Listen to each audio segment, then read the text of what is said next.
안녕하십니까. 이재호 TV 와이런입니다.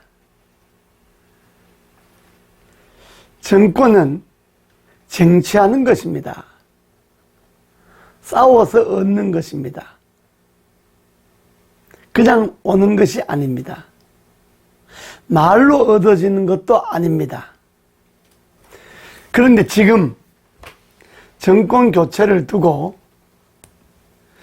정권 교체를 담당해야 할 야당에 대해서 국민들은 불안해하기 시작했습니다. 저 역시 불안합니다. 당은 정권 교체의 산실임에는 분명합니다. 당이 정권 교체의 산실이 되려면 철저하게 집권 여당과 집권 정부와 싸워야 합니다. 즉 민주당과 문재인 정부와 싸워야 합니다. 덮어놓고 싸우느냐? 그렇지 않습니다.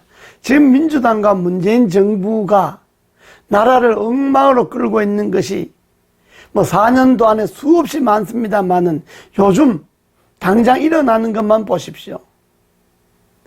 선거를 조작해서 당선된 문재인 대통령이 법원에서 김경수를 확정함으로 인해서 그리고 현 도지사를 수감하면서 지난 대통령 선거에 댓글 조작이 얼마나 심했는가 드러났습니다. 그 댓글 조작은 문재인 대통령에게로 연결됩니다.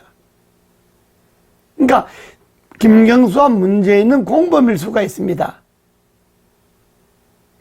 이걸 파헤치고 다시는 여론 조작으로 대통령이 되는 이런 것을 막으려면 국민의힘은 총력을 다해서 파헤치고 싸워야 합니다. 김경수와 문재인이 공범을 인정하도록 해야 합니다. 두 번째는 코로나지 않습니까? 지금 코로나 백신 이거 국민들이 믿지를 못합니다. 언제 어떻게 들어오는지 몇 월 달에 얼마가 들어오는지 전혀 깜깜입니다. 그리고 우리 백신을 맞아도 확진자가 좀 늘어가지 않습니까? 그러면 처음부터 코로나를 처음에 발생했을 때 국경 봉쇄를 하지 않는 것부터 시작해서 코로나 방역이 잘 된다고 하고 코로나가 곧 진정된다고 할 때마다 코로나가 늘어났지 않습니까? 그리고 이 방역 보십시오. 없는 사람만 못 살게 하는 것이 방역 아닙니까? 소상공인, 자영업자, 영세업자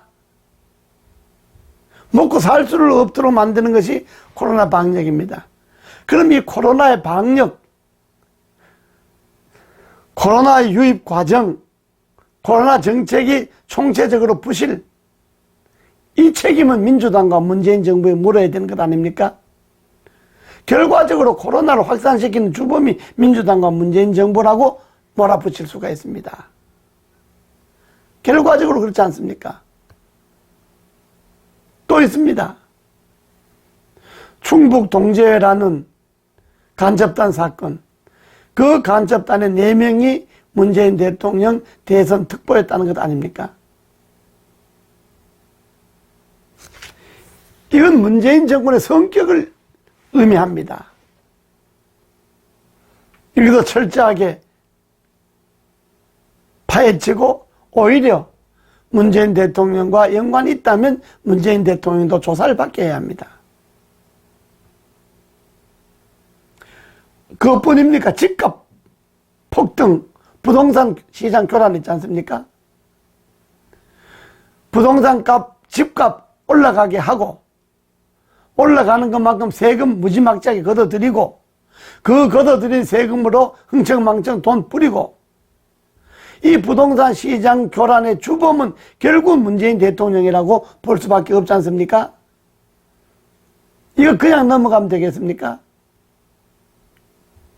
그리고 최근에 한 언론징벌법, 이건 대한민국이 민주공화국임을 부정하는 겁니다. 민주주의는 언론의 자유를 먹고 살지 않습니까? 근데 언론의 자유를 봉쇄한다고 하는 것은 민주주의를 봉쇄하겠다는 겁니다. 이렇게 대여 투쟁거리가 민주당과 문재인 정부와 싸워야 할 것이 수없이 많은데 지금 당은 뭐합니까? 야당은. 국민이면 뭐합니까?